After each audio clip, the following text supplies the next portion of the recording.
ಶ್ರೀ ಸಿಂದಗಿ ಶಾಂತವೀರೇಶ್ವರ ಆಶ್ರಮ ಬೆಳ್ಳಿಗಾವಿ ಶಾಂತವೀರ ಪಟ್ಟಾಧ್ಯಕ್ಷರ ಪುಣ್ಯಸ್ಮರಣೋತ್ಸವದ ಅಂಗವಾಗಿ ಆಶ್ರಮದಲ್ಲಿ ವಿಶೇಷವಾಗಿ ಸಾಮೂಹಿಕ ಆಶ್ಲೇಷಬಲಿ ಪೂಜೆಯನ್ನು ನೆರವೇರಿಸಲಾಗಿತ್ತು.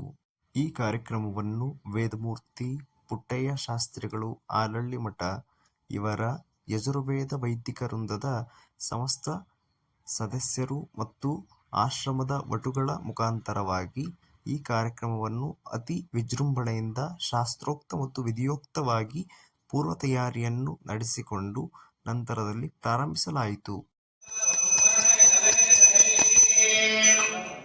ಓಂ ನಮೋ ಅಸ್ತು ಸತ್ಯೇಭ್ಯೋ ಸರ್ವೇಭ್ಯೋ ನಮಃ.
ಶ್ರೀ ಶಾಂತವೀರೇಶ್ವರ ಮಹಾಸ್ವಾಮಿನೇ ನಮಃ. ಶಂಭೋ ರಾಜ್ಞಿಯ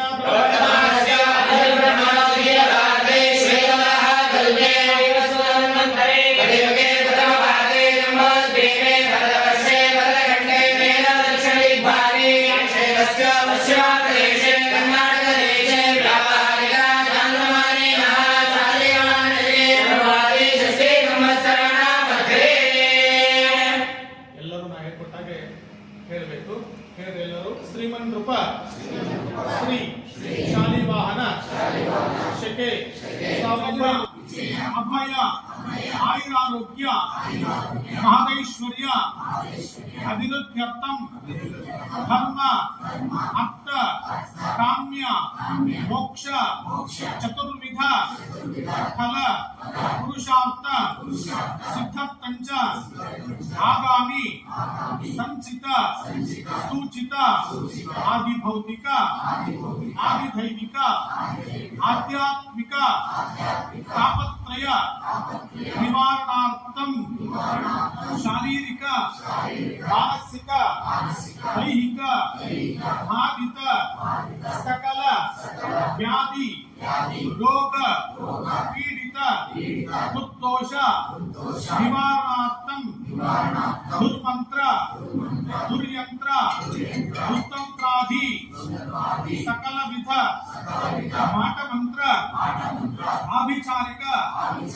ದುರ್ದೋಷ ನಿವಾರಣಾರ್ಥಂ ದಿನನಿತ್ಯ ವ್ಯಾಪಾರ ಕ್ಷೇತ್ರ ಉದ್ಯೋಗ ಕ್ಷೇತ್ರ ಕೃಷಿ ಕ್ಷೇತ್ರ ವಾಣಿಜ್ಯ ಕ್ಷೇತ್ರ ವ್ಯವಹಾರ ಕ್ಷೇತ್ರ ದಿನೇ ದಿನೇ ವೃದ್ಧ್ಯರ್ಥಂ ಅನಿರುದ್ಧ್ಯರ್ಥಂ ಸದಾಕಾಲ ಸುಖ ಶಾಂತಿ ನೆಮ್ಮದಿ ಜೀವನ ಪ್ರಾಪ್ತಿ ಪೂರ್ವಕ ಉತ್ತರೋತ್ತರ ಅಭಿವೃದ್ಧ್ಯರ್ಥಂ ಸರ್ಪದೋಷ ನಿವಾರಣಾರ್ಥಂ ಸರ್ಪಹತ್ಯಾ ದೋಷ ನಿವಾರಣಾರ್ಥಂ ಸರ್ಪ ಹತ್ಯಾ ದರ್ಶನ ದೋಷ ನಿವಾರಣಾರ್ಥಂ ಕುಜಬಂಧ ದೋಷ ನಿವಾರಣಾರ್ಥಂ ಸಮಸ್ತ ವಿಧ ನಾಗದೋಷ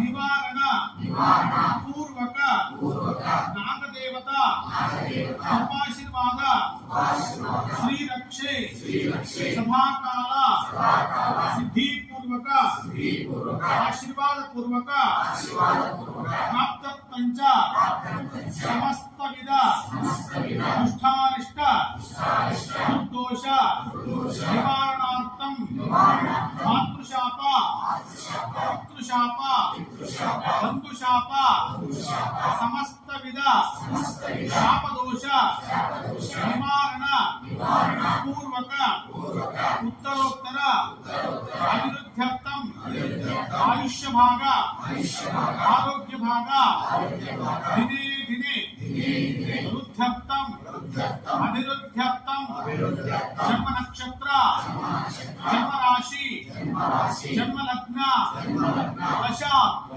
ನಾಮ ನಕ್ಷತ್ರ ನಾಮ ರಾಶಿ ವಶ ಜನ್ಮ ದಶ ಅಂತರ್ದಶ ಸೂಕ್ಷ್ಮ ದಶ ಸೂಕ್ಷ್ಮಾಂತರ್ದಶ ಭುಕ್ತಿ ದೋಷ ನಿವಾರಣಾರ್ಥಂ ಜಾತಕ ರೀತ್ಯ ಅಶುಭ ಸೂಚಿತ ಸಕಲಾನಿಷ್ಟ ದುರ್ದೋಷ ನಿವಾರಣ ಪೂರ್ವಕ ಉತ್ತರೋತ್ತರ ಅನಿರುದ್ಧಾರ್ಥಂ ಗುರು ಲಿಂಗ ಜಂಗಮನ ಸಾಧೋದಕ ಪ್ರಸಾದ ಸಿದ್ಧಪಂಚ ಇಷ್ಟ ಪ್ರಾಣ ಭಾವಲಿಂಗ ತನುತ್ರಯ ಶುದ್ಧಿದ್ವಾರ ಶ್ರೀ ಪಾರ್ವತಿ ಪರಮೇಶ್ವರ ಪ್ರೀತ್ಯರ್ಥಂ ಅಸ್ಮಿನ್ ದಿವಸೆ ಆಶ್ಲೇಷ ಬಲಿ ಪೂಜೆ ಸಾಮೂಹಿಕ ನಾಗದೇವತಾ ಆರಾಧನಾ ಪೂಜಾ ನಿಮಿತ್ತೇನ ನಿರ್ವಿಘ್ನೇನ ವಿಘ್ನೇಶ್ವರ ಅಸ್ತಿ ಪುಣ್ಯಾಹ ಆರಾಧನಾ ಪೂರ್ವಕ ನಾಗದೇವತಾ ಮಂಡಲಾರಾಧನಾ ಪೂರ್ವಕ ಸರ್ಪತ್ರಯ ಕಲಶಾರಾಧನಾ ಪೂರ್ವಕ ಆಶ್ಲೇಷ ಬಲಿ ಪೂಜಾ ಪೂರ್ವಕ ಯಥಾಶಕ್ತಿ ಅಗ್ನಿ ಪ್ರತಿಷ್ಠಾಪನಂ ಮಹಂ कारयिष्ये इति संकल्पे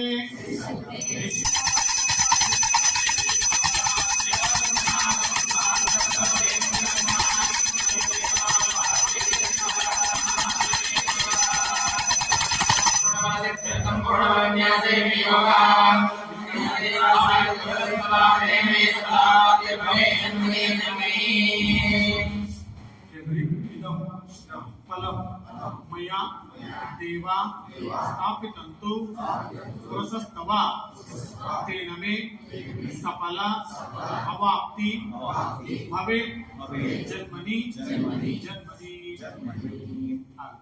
ಇವತ್ತಿನ ದಿವಸ ಆ ಭಗವಂತ ಎಲ್ಲವನ್ನೂ ಕೂಡ ಕೊಟ್ಟಿದ್ದಾನೆ ಅಲ್ವಾ.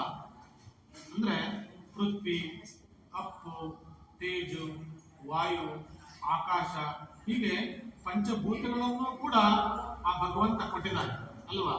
ಎಲ್ಲವನ್ನೂ ಕೂಡ ಕೊಟ್ಟಿರ್ತಕ್ಕಂಥ ಆ ಭಗವಂತ ನಮ್ಮಿಂದ ಏನು ಇಷ್ಟಪಡ್ತಾನಪ್ಪ ಅಂತಂದ್ರೆ ಒಂದು ಹಣ್ಣು ಕಾಯಿ ನೈವೇದ್ಯವನ್ನು ಮಾತ್ರ ಇಷ್ಟಪಡ್ತಾನಂತೆ.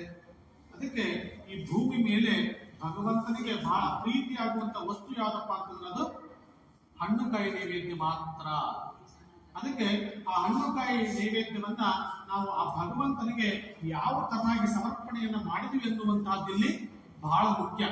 ಅದಕ್ಕೆ ಶರಣರು ಒಂದ್ ಕಡೆ ಏನ್ ಹೇಳ್ತಾರಪ್ಪ ಅಂತಂದ್ರೆ, ನಾದಪ್ರಿಯ ಶಿವನೆಂಬರು ನಾದಪ್ರಿಯ ಶಿವನಲ್ಲವಯ್ಯ, ವೇದಪ್ರಿಯ ಶಿವನೆಂಬರು ವೇದಪ್ರಿಯ ಶಿವನಲ್ಲವಯ್ಯ, ನಾದವ ಮಾಡಿದ ರಾವಣಿಗೆ ಅರಿಯಾಯುಷ್ಯವಾಯಿತು, ವೇದವನ್ನು ಓದಿದ ಬ್ರಹ್ಮನಾಶನ ಹೋಯಿತು, ನಾದಪ್ರಿಯನೂ ಅಲ್ಲ ವೇದಪ್ರಿಯನೂ ಅಲ್ಲ ಭಕ್ತಿ ಪ್ರಿಯ ಭಗವಂತ ಅಂತೇಳಿ. ಅಂದ್ರೆ ಭಗವಂತ ಯಾವುದಕ್ಕೆ ಒಲಿತಾನಪ್ಪ ಅಂತಂದ್ರೆ ನಮ್ಮಲ್ಲಿರ್ತಕ್ಕಂತಹ ಶುದ್ಧ ಅಂತಃಕರಣದಿಂದ ಮಾಡಿರ್ತಕ್ಕಂಥ ಭಕ್ತಿಗೆ ಮಾತ್ರ ಭಗವಂತ ಒಲಿತಾನೆ ವಿನಃ ಮತ್ತೊಂದಕ್ಕೆ ಯಾವುದಕ್ಕೂ ಕೂಡ ಒಲಿಯೋದಿಲ್ಲ ಅಂತೇಳಿ. ಅದಕ್ಕೆ ಎಷ್ಟೇ ನಾದವನ್ನ ಮಾಡಿ, ಎಷ್ಟೇ ವೇದವನ್ನ ಓದಿ, ಎಷ್ಟೇ ಜಪ ತಪ ಹೋಮ ಹವನವನ್ನ ಮಾಡಿದ್ರು ಕೂಡ ಭಗವಂತ ಒಲಿಯೋದಿಲ್ಲ.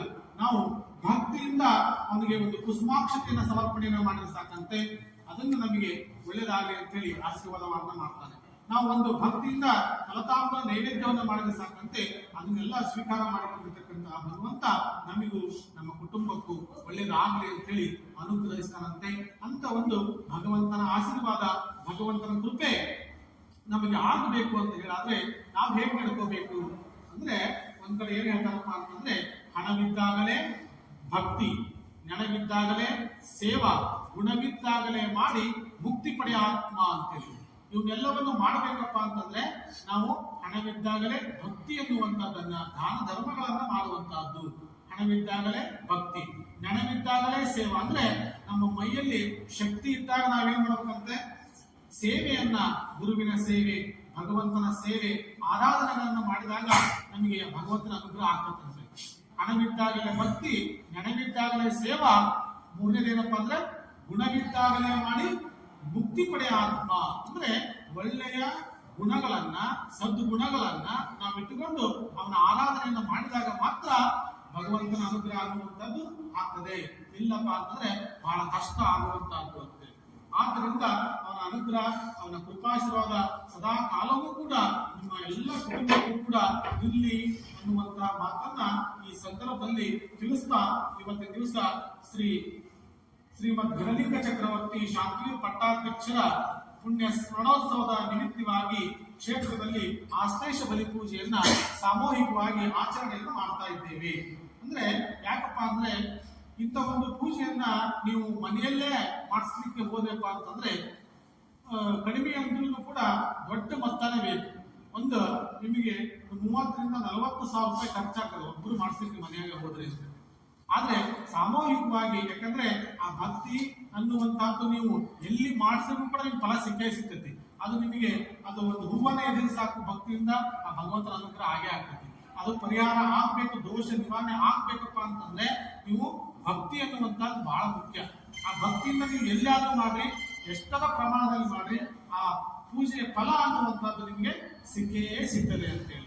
ನಮಗೆ ಭಕ್ತಿನೇ ಇಲ್ಲ, ನಮಗೆ ಆ ಶ್ರದ್ಧೆನೇ ಇಲ್ಲಪ್ಪ ಅಂತಂದ್ರೆ ನಾವು ಎಷ್ಟು ದೊಡ್ಡ ಹಣ ಖರ್ಚು ಮಾಡಿದ್ರು ಕೂಡ ನಮಗೆ ಫಲ ಅನ್ನೋದು ಸಿಗೋದಿಲ್ಲ.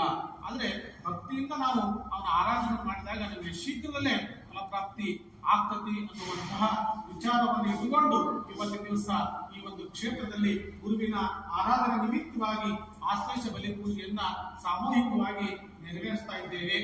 ಅದಕ್ಕೆ ನಾಗನ ಆಶೀರ್ವಾದ, ನಾಗನ ಕೃಪೆ ಆಗ್ಬೇಕಪ್ಪ ಅಂತಂದ್ರೆ ಅದಕ್ಕೆ ಆಶ್ಲೇಷ ಬಲಿ ಪೂಜೆಯನ್ನ ಮಾಡುವಂತಹದ್ದು. ಅದಕ್ಕೆ ಒಂದ್ ಕಡೆ ಏನ್ ಹೇಳ್ತಾರಪ್ಪ ಅಂತಂದ್ರೆ, ಶಿವ ಅಭಿಷೇಕ ಪ್ರಿಯ, ವಿಷ್ಣು ಅಲಂಕಾರ ಪ್ರಿಯ, ದೇವಿ ಸ್ತೋತ್ರ ಪ್ರಿಯ, ನಾಗ ಬಲಿಪ್ರಿಯ ಅಂತ. ನಮಗೆ ಶಿವನ ಆಶೀರ್ವಾದ ಆಗ್ಬೇಕು, ಭಗವಂತನ ಆಶೀರ್ವಾದ ಆಗ್ಬೇಕಪ್ಪ ಅಂತಂದ್ರೆ ನಾವೇನ್ ಮಾಡ್ಬೇಕಂತೆ, ಶಿವ ಅಭಿಷೇಕ ಪ್ರಿಯ ಅಂದ್ರೆ ಅವನಿಗೆ ಕುಂಭಾಭಿಷೇಕ ಮಾಡುವಂತಹದ್ದು, ರುದ್ರಾಭಿಷೇಕವನ್ನು ಮಾಡುವಂತಹದ್ದು ಮಾಡಿದಾಗ ನಮಗೆ ಶಿವನ ಅನುಗ್ರಹ ಅನ್ನುವಂಥದ್ದು ಆಗ್ತದೆ.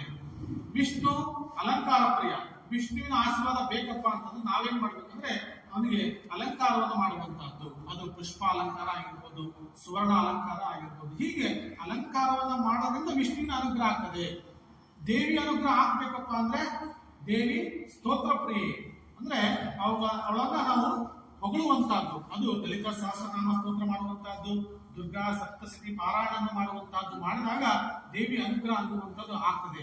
ಅದೇ ನಾಗನ ಆಶೀರ್ವಾದ ಬೇಕಪ್ಪ ಅಂದ್ರೆ ಏನ್ ಮಾಡ್ಬೇಕಂತೆ, ನಾಗ ಬಲಿಪ್ರಿಯ, ನಾಗ ಬಲಿಪ್ರಿಯ ಅಂತೇಳಿ ಅಂತ ಒಂದು ನಾಗನ ಆಶೀರ್ವಾದ ಬೇಕಪ್ಪ ಅಂದ್ರೆ ಅವನಿಗೆ ಆಶ್ಲೇಷ ಬಲಿ ಪೂಜಾದಿಗಳನ್ನ ನಾವು ಮಾಡೋದ್ರಿಂದ ಏನ್ ಆಗ್ತಕ್ಕಪ್ಪ ಅಂತಂದ್ರೆ ಅವನಿಗೆ ಆ ಪ್ರೀತಿಯಿಂದ ಅದನ್ನ ಸ್ವೀಕಾರ ಮಾಡಿಕೊಂಡಿರ್ತಕ್ಕಂಥ ಆ ಭಗವಂತ ನಮಗೆ ಅನುಗ್ರಹವನ್ನ ದಯಪಾಲಿಸ್ತಾನಂತೆ. ಅಂತ ಒಂದು ಭಗವಂತನ ಅನುಗ್ರಹ, ಭಗವಂತನ ಕೃಪಾಶೀರ್ವಾದ, ನಾಗದೇವರ ಆಶೀರ್ವಾದ ಇಲ್ಲಿ ಬಂದಿರತಕ್ಕಂಥ ಎಲ್ಲಾ ಭಕ್ತರಿಗೂ ಕೂಡ ಸಿಗಲಿ ಎನ್ನುವಂತಹ ಉದ್ದೇಶವನ್ನು ಇಟ್ಟುಕೊಂಡು ಇವತ್ತಿನ ದಿವಸ ಕ್ಷೇತ್ರದಲ್ಲಿ ಆಶ್ಲೇಷ ಬಲಿ ಪೂಜೆಯನ್ನ ಭಗವಂತ ನಿನ್ನ ಪಾದಕ್ಕೆ ಸಮರ್ಪಣೆಯನ್ನು ಮಾಡ್ತಾ ಇದ್ದೇವೆ. ಜ್ಞಾನತೋ ಅಜ್ಞಾನತೋ, ತಿಳಿದೇನೋ ತಿಳಿದೇ ಇರತಕ್ಕಂತಹದ್ದು ಏನೇ ಒಂದು ತಪ್ಪು ಮಾಡಿದ್ರು ಕೂಡ ಅವನ್ನೆಲ್ಲವನ್ನೂ ಕೂಡ ಮನ್ನಿಸಿ ನಮಗೆ ಸುಖ, ಶಾಂತಿ, ನೆಮ್ಮದಿಯಿಂದ ಜೀವನ ಮಾಡುವಂತ ಒಂದು ಯೋಗ ಭಾಗ್ಯವನ್ನ, ಹಾಗೂ ನಿತ್ಯವೂ ಕೂಡ ಮನೆಯಲ್ಲಿ ಎಲ್ಲರೂ ಕೂಡ ಮೃಷ್ಟಾನ್ನ ಭೋಜನವನ್ನ ಊಟ ಮಾಡುವಂತ ಒಂದು ಯೋಗ ಭಾಗ್ಯವನ್ನ, ಹಾಗೂ ಎಲ್ಲರೂ ಕೂಡ ಐಕ್ಯಮತ್ಯದಿಂದ ಇರುವಂತಹ ಒಂದು ಯೋಗ ಭಾಗ್ಯವನ್ನ ದಯಪಾಲಿಸಿ ಮಹಾದೇವ ಅಂತೇಳಿ ಇವತ್ತು ದಿವಸ ನಿನ್ನ ಆರಾಧನೆಯನ್ನು ಮಾಡ್ತಾ ಇದ್ದೇವೆ. ನಿನ್ನ ಅನುಗ್ರಹ ನಮಗೆ ಸದಾ ಕಾಲವೂ ಕೂಡ ಇರಲಿ.